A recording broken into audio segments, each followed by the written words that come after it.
Welcome to Peninsula Peace and Justice Center's second brown bag lunch. This is something we try to make a little more casual than our webinars, the other Voices Online webinars. And what I mean by making it more casual is I want to do as little work as I have to do.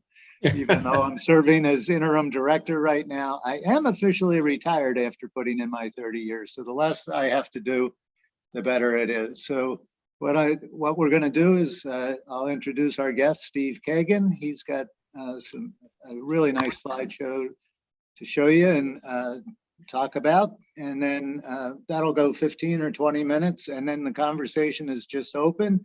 This is not an interview, it's a conversation among you folks and our guest, Steve. So let me just take one more look nobody in the waiting room right now. By way of introduction, I'll start by saying that I first met Steve about 20 years ago in the mountains of El Salvador. There was a war going on, and Steve was there to document the return of the first ever known case of war refugees returning to the country they had fled while the war was still going on. That's a whole story in itself, the story of Ciudad Segundo Montes in Morazan province.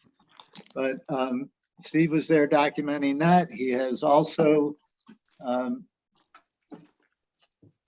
a lot of work in Colombia, Honduras, Cuba, Nicaragua, and Ohio and Cleveland, and with a lot of birds. He's an avid birder. So let me bring Steve up on here. Steve, welcome to the Brown Bag Lunch. Well, thank you very much. I thank you all for attending, for your interest in what's going on in this corner of Colombia that I'm going to talk about. I think this talk is going to take about 20 minutes, and then I hope we'll have some commentary from you all and questions, and maybe I can give some responses that would be useful to you. So I'm going to try to get out of the way here. I'm going to try to get a slideshow started here. Okay. Looks good. Okay, good. You can see it all. You see all the words. Good. All right. So I have been visiting this rainforest area of the department of El Chocó in Colombia since the spring of 2003. Since then, I've just to establish how much I've learned, I've made 19 visits to the area, ranging from about a week to 5 months long. Although one consequence of COVID-19 for me has been that I haven't been back for 2 years, which has been very costly to me. In all this time, I've had the great privilege of working with communities and organizations in the area who are confronting a range of serious problems, including terrible environmental degradation. And I've had the satisfaction of making a modest contribution to their campaigns. But I thought first, let's establish where El Chocó is. I think probably everybody here will recognize the map of Colombia, of South America, and Colombia is in the upper left-hand corner, right? And this is the northwest of Colombia, and what's in green is the department of El Chocó, right up against Panama. And one of the things that's useful about seeing this map is how all of the roads leading to El Chocó, with two exceptions, end either at the border or just before the border of El Chocó, which is a sort of symbol of the abandonment by the national government of this department, and perhaps because of the demographics, which we'll check. And the long road that's in the west side of here, it doesn't exist. I don't know what the cartographer was smoking when they did this map, but I think maybe they wanted that to exist, but it doesn't. So El Chocó is about the size of West Virginia, and it has 500,000 people, more or less. But of them, it's interesting, is that between 80 and 85% are Afro-Colombians, descendants of slaves brought by the Spanish, mostly to work in gold, actually. About 10% are members of half a dozen indigenous ethnicities, leaving about, well, less than 10% white or mixed race people. This is very different from the rest of Colombia. And the two coasts where most of the Black people of Colombia live have a history of terrible racial discrimination and oppression.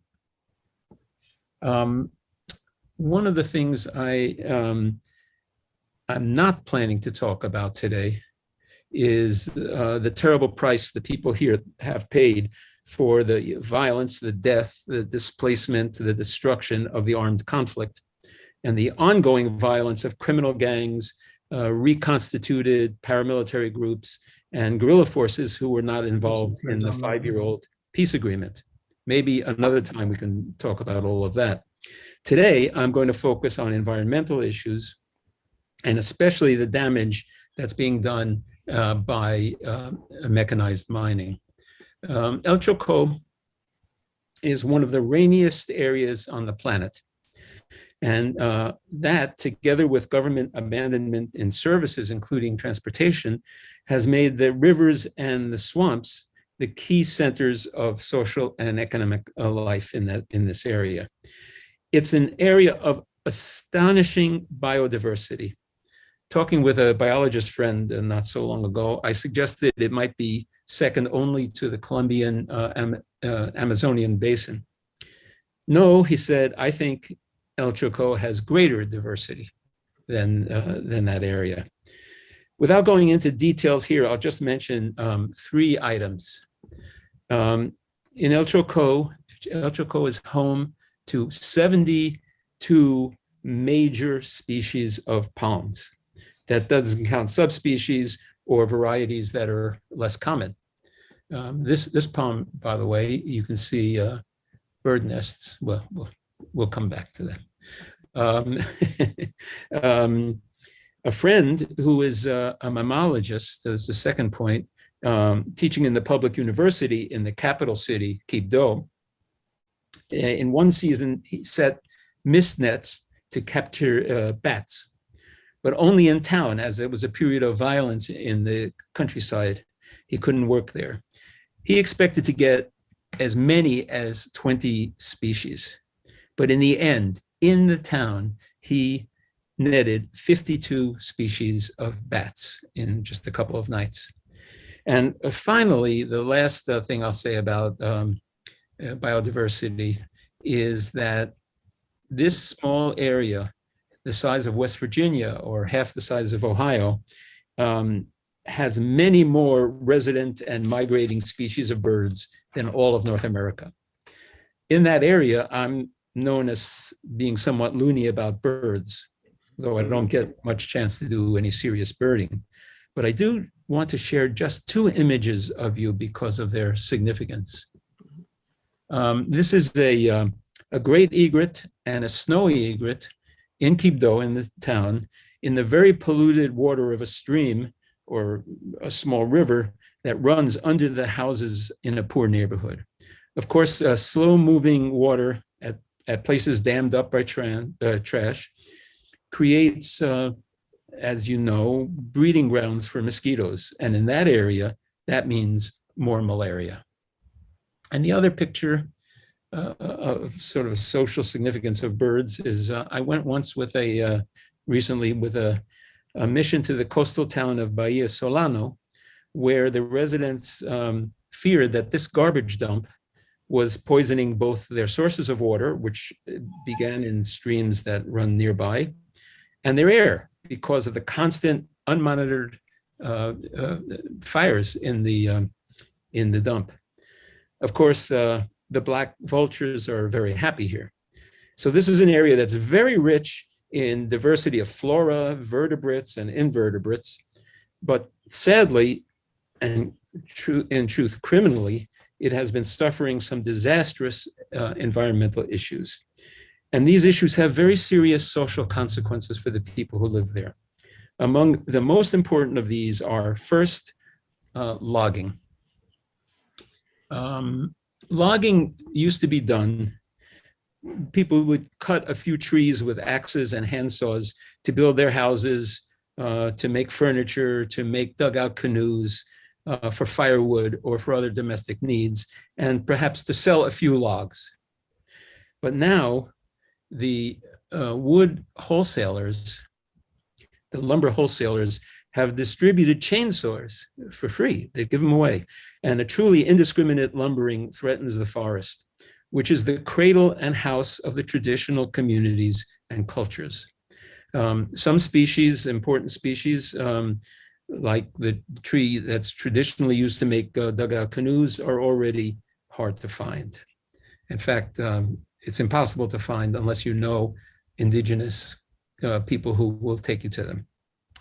The second thing is, the second big threat is industrial agriculture. Agriculture was once mostly for domestic and community consumption, with some excess, especially in bananas, plantains, rice, pineapples, and other fruits, produced on a relatively small scale for sale in town. That's changed with either real or projected projects like big projects like African palm, or what we call oil palm, the plantations of which, as I think probably people know, are destroying forests not only here, but in Asia and Latin America, and from which we get palm oil. Or the development of monocultures instead of varied cultures. The development of monocultures has distorted the biome to the extent that some traditional crops are now being destroyed by swarms of insects that were once kept in check by natural predators, like the chontaduro on the right, this little red fruit, which is a great favorite in the area and now no longer grows there. One of the really horrible effects of the spread of monoculture plantations is the displacement of traditional small farmers and community agricultural practices. Farmers are bought out, but they're bought out through physical intimidation, including the threat, and this is really what they hear. You can sell to us today, or your widow will sell to us tomorrow.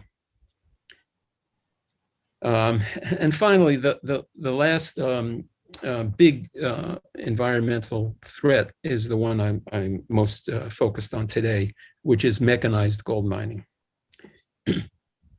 This area was an important source of gold for the Spanish crown in colonial days, and there have been commercial projects since. But most people's experience until very recently was artisanal mining. The mining is alluvial, carried out in the many streams and rivers that have gold. Not all of them do, but many of them do. The main techniques were panning, like this. Curiously, historians are disputing whether the pans were brought here by African slaves or whether they were a traditional indigenous tool. Or if not by pans, the other traditional tool is these small sluices, small portable sluices. Mining practices varied in different rivers and in different communities, but in most, mining was a complement to the main economic activity, which was agriculture. And so it was fit into the calendar of planting, tending the crops, and harvesting. So it also fit into traditional cultures and ways of life. And this small scale mining activity had very little impact, in fact, not even a measurable impact on the environment. All this has changed with the introduction of what we call backhoes and contemporary mechanized mining, both within the rainforest and within those very important rivers. This poses, in fact, in the end, we think a serious threat to the very survival of the rainforest between the mining and the lumbering.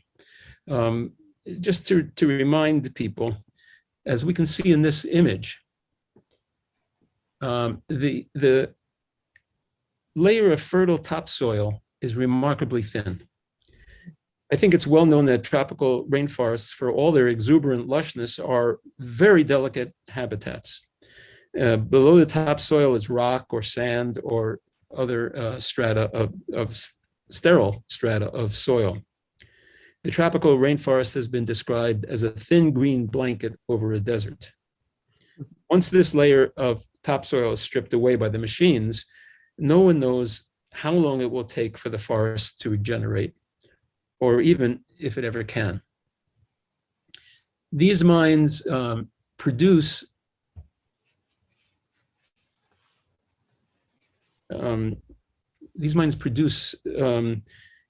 enough gold to justify the large investments in the machines for relatively small periods, a few years at most. Then the machines move on, leaving this behind to destroy another patch of forest.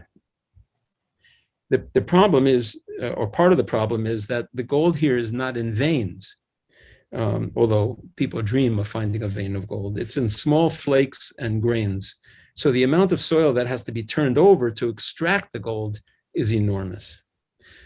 No one knows precisely how many of these active or abandoned mines there are in this small area of Chocó, but the estimates I've heard are that there are about 800 active mines right now.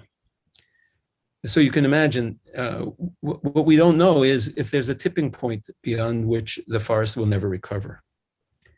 Now, mechanized mining also represents a great threat to the quality and to the very survival of the rivers. The large dredges are called dragones. It's a play on word. In Spanish, it means both big dredge and dragon. They do tremendous damage to the rivers, widening the courses, flattening the riverbeds, destroying the banks, which are the best areas for local agriculture, and filling once crystalline rivers with sediment. Both the backhoes and the dredges dump lubricants, fuel, sediment, and perhaps mercury into the rivers. This destroys fish populations that were the main source of protein for the communities, and contaminates the water that the communities use for drinking, for bathing, washing, irrigating crops, and even recreation. This therefore presents not only physical threats to the health of the communities, but it also menaces the traditional center of their cultures. On the way to one riverine town, we were told by a friend that he had heard that fish had been found there with mercury in their gills. In the town, a municipal functionary told us that was impossible. Why is it impossible, we asked. It's impossible because there are no fish here anymore. Not a very happy answer. Among the negative consequences of the arrival of mechanized mining is that many people have dropped their traditional range of economic activities and have converted from essentially agricultural peasants who mined part-time to full-time miners working in the pits abandoned by the machines. Those who manage to work directly with the machines see a great economic boon, but it ends in a short time, and they're left with nothing. No income, and ruined fields, ruined forests, and ruined rivers. They work under different rules imposed by different machine owners, and they essentially abandon their community structures to follow the machines. They explain that the work is much easier than mining in the rivers, although it still looks like hard work to me, and that it produces more gold. Still, as this gold buyer explained to me in another riverine town, their dreams of getting out of poverty through mining in the pits is never going to happen, is never going to be released. In addition, there are serious health consequences in the communities. Kids who swim in the rivers, and they do it all the time, develop skin problems. The workers on the dredges and the machines bring drugs and STDs to the communities. The bays left by the dredges are mosquito breeding grounds, and malaria rates are rising in nearby villages. In the larger towns and cities, gold buyers use mercury to purify the gold, and mercury poisoning from fallout is increasing. Altogether, mechanized mining has been a disaster, both environmentally and socially. And the national government is trying to attract larger scale mining by transnational corporations. They call it an economic locomotive, but a local activist priest at this very meeting said, for us, it's not a locomotive, but a steamroller. Fortunately, in the midst of all these threats, there are communities and organizations, including the local activist Catholic diocese, who are organizing resistance, trying to preserve the forest and traditional ways of life. One great victory that they had was won by the communities working with an organization called Tierra Digna. They're now working with a new organization called Siembra, was the result of a lengthy and well-organized campaign.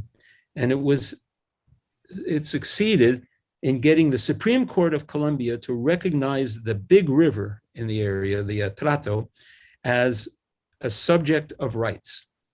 This was only the third such declaration in the world. And this decision recognized the importance of the rivers to the life of the people and requires the communities and the government to cooperate in order to try to restore the river and to try to get back some of what they've lost. Now, of course, some people say to conservationists, who some of the people who support these destructive development ideas say, oh, you conservationists care more about a tree than about a person. That isn't true, of course. We're very concerned about the environmental justice issues. We ask, and these folks here ask, is it a coincidence that the people who suffer the consequences of these practices are primarily those living in poor communities, often communities of color, whether in Colombia or in the US? So I had to ask myself,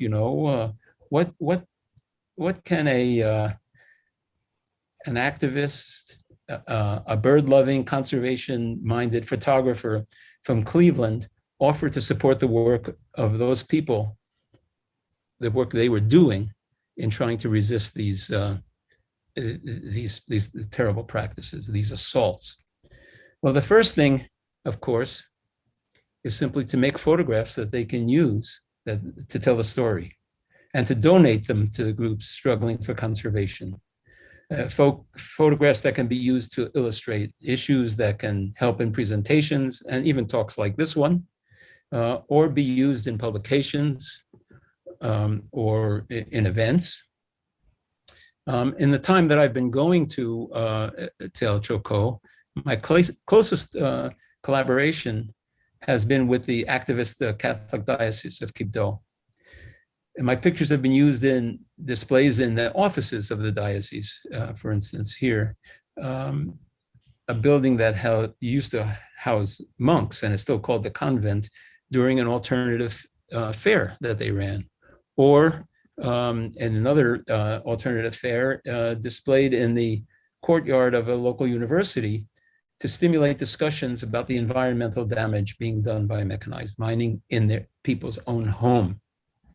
The diocese also has a very active human rights office, and they issue an annual report, very full, and they consider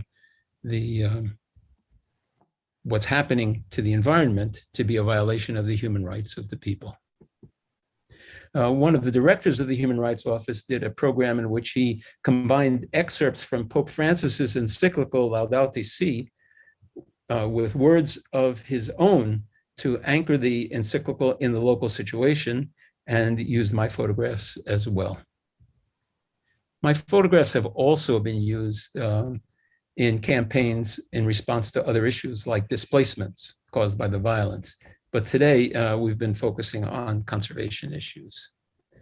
Finally, in order to help spread the word about the issues and the necessity of change, working with my friend, the artist Mary Kelsey, we have created a book about the consequences of contemporary mechanized mining in the area. Right now, it exists as ebooks in English and Spanish, and a physical book published in Colombia. These books are being used by the organizations as part of their orientation and training work. And so we're very happy that they feel like a real contribution. The ebooks are available for Kindle or other readers or apps at a minimal cost. I'm going to see if I can later put them in the chat. And I think Paul is going to let you all hear about the links later. But in any event, you can always contact me by email. I'm very happy to answer your questions, your objections, or anything you have to say to me, including how to get the books. And with that, I think I went over the 20 minutes we were planning, but I hope to be able to answer. I hope you all have something to say about all of this. Okay, thank you very much, Steve. Can you stop your screen share and we'll bring folks back in? Oh, good. All right. And let me come back up and join you. So folks, just open this up, unmute yourselves and fire away. It's hard to have people raise hands and get called on here. So if you have a question or a comment, Steve, let me start the conversation by asking you to, you gave us some idea of how they use your photography, but your deeper sense of what it means to be an activist photographer. Yeah, I'm trying to write some stuff about that right now, but it means to me that your work is, you understand your work to be in the service of communities or organizations that are in struggle, that you make an effort. Many photographers are not interested in this, to be honest. But I make an effort to understand what the situation is and to talk to people and ask, what can I do to help? And they say, well, we need pictures of this and this and this. All these pictures of the mines, for instance, were taken because activists in the communities asked for those pictures. They wanted those pictures. They also said to me, could you train some of our young people? And I've done that, but it means understanding that the meaning of your work lies in in the extent to which it makes a contribution to the struggles of the people who you're relating to. So the greatest compliment that I get in this work from people on the ground is when they say, "Oh, you're really part of us. You're really part of what's going on here. Your work is important to us. You make a contribution that we need, and that's useful." I don't know if that's a good answer to your question, but Yeah, I think so. And I go back to something we were talking about just before we started up the meeting. How important is it to these people to have their stories told outside of the region? it's actually very important. I used to, when people would ask why I was doing this work, I used to say, well, I want to carry the story of the folks here, the communities, and the organizations to other places. That's one of the tasks. The first task is giving pictures to the organizations and to the communities. That's the first task.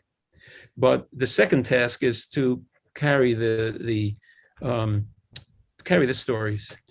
And I first thought that meant carrying the stories to the United States, carrying these stories to people, foreigners from Colombia, until I started meeting with people in the big cities of Bogota and Medellin, and discovering that people in those cities didn't know what was going on in El Chocó either. Uh-huh. So the activists are, it's very important to them to be able to tell the stories. One activist lawyer there said once that the reason my work is important is because that is an area of oral tradition. Uh-huh. And it certainly is. I mean, the local writers, poets, short story writers, novelists, that I've read are very wonderful and very rooted in immediate experiences. But he said, we really need visual materials. So both my photographs and the work of my friend Mary, who I mentioned, who does drawings, black and white drawings in the area, they value them very much. And the other thing, this is part of being an activist photographer. At one point, the diocese had a kind of a PR office, and the young people who were working there said to me, numerous photographers, both foreigners and Colombians, have come here, and they all say that they're going to come back, but you're the only one who has actually come back. Huh. So a long-term commitment as part a of it. long-term commitment, I think, is important. Yeah, I do. So do we have any questions out there or comments or? Come on, folks, help me out here. Glenda, you're muted.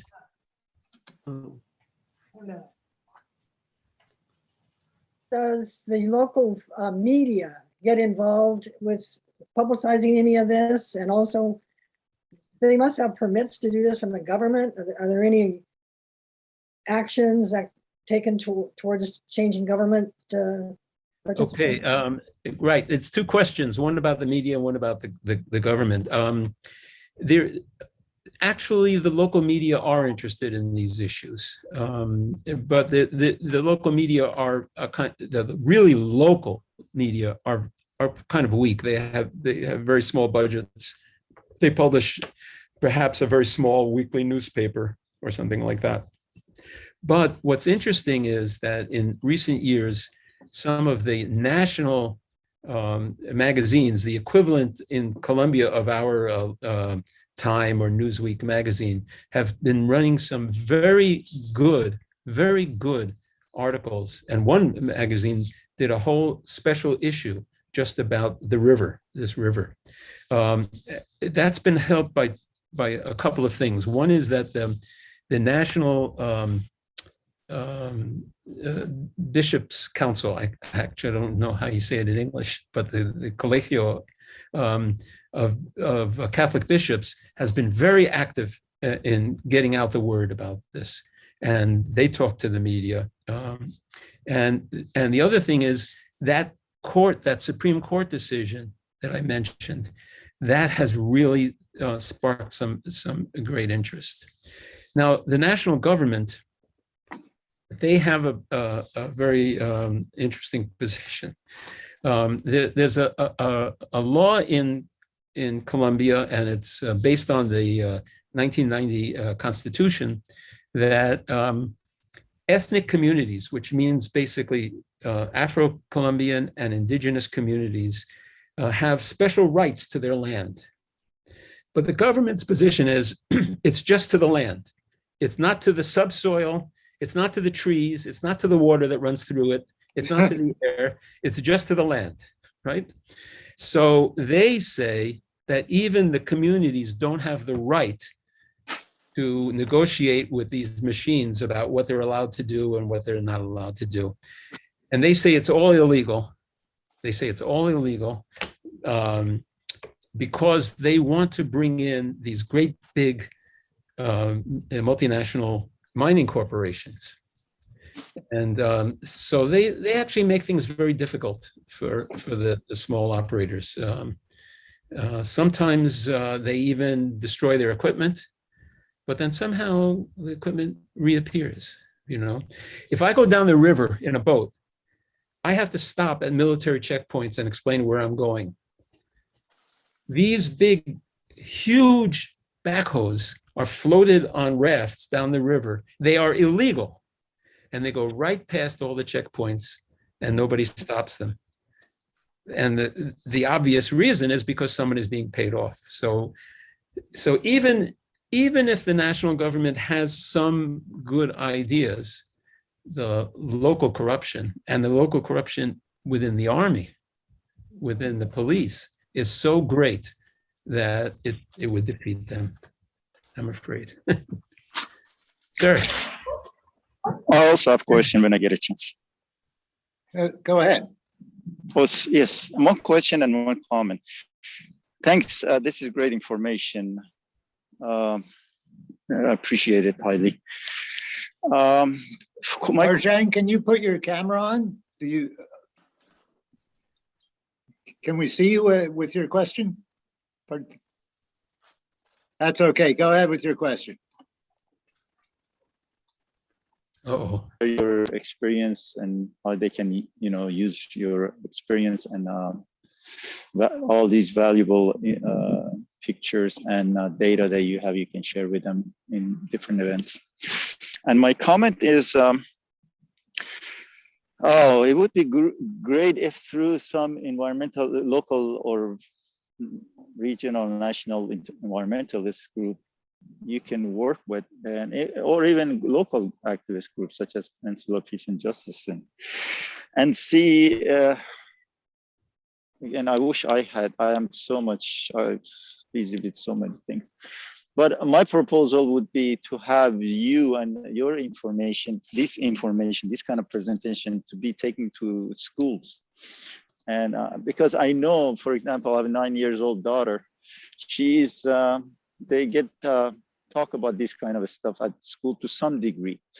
And I think, as we all know, a lot of businesses, they invest heavily on kids at the early age because they know once they get them locked in and lock their kids' brain on, in old days, soda companies used to do that. So, right. Yeah. So today, I think if we, this valuable information and experience and knowledge, if it can be transferred into this for next generation, because somehow we are not doing many things that we're supposed to do at the moment, but at least they seem to be more passionate, and they do listen and they understand. Believe me, I'm amazed by my daughter and the kids at her age, how much they know, how much they care. So I thought that just want to share that if there is a way, somehow we can connect you to this school kids. That's Let me say, Arzang, that both speaking for myself and also speaking for my work partner, Mary, my friend, both of us are very eager to listen to or to relate to any group, any environment that wants to hear about this. So if you all set things up with schools, we'd be really happy to do what we can. One thing that is really lacking in all of this, and unfortunately, if you want to buy diamonds, you can go to the jeweler and insist that they certify that the diamonds are not blood diamonds, that they're not conflict diamonds. Unfortunately, with gold, although there are international groups that are trying to work on this, there doesn't seem to be any certification yet of that gold was produced with minimal environmental damage and with no human damage, social damage. That's something we want, but so far it's very hard to do. Although, if you're going to go buy a gold chain for somebody, you might talk to the jeweler and say, what do you know about this? Is it possible to get gold that comes from a good place? There are people trying to do it, but so far it hasn't really gelled. Okay, are there any last Yes. questions? Henry. Yes, Go ahead. I would just like to make an observation about your comment about being a photo activist, and I'd like to give praise to you and Paul and others like that. And I'd like to refresh the name of George Holliday, who did not start out as an activist, but he incited a lot of interest when he photographed a very famous beating back in Los Angeles many years or so ago. My question has to do with what efforts are being made, Steve, to develop collaboration between the African American descent population and the indigenous people in addressing the problem. Is there coordination between them? The very first poster that I showed is from one of the major organizations that's trying to do that, what's called the Interethnic Solidarity Forum of Chocó. And they try to work with the three large ethnic definitions, which is the indigenous people, the African descended people, and the mestizos, so there are very serious attempts to do that.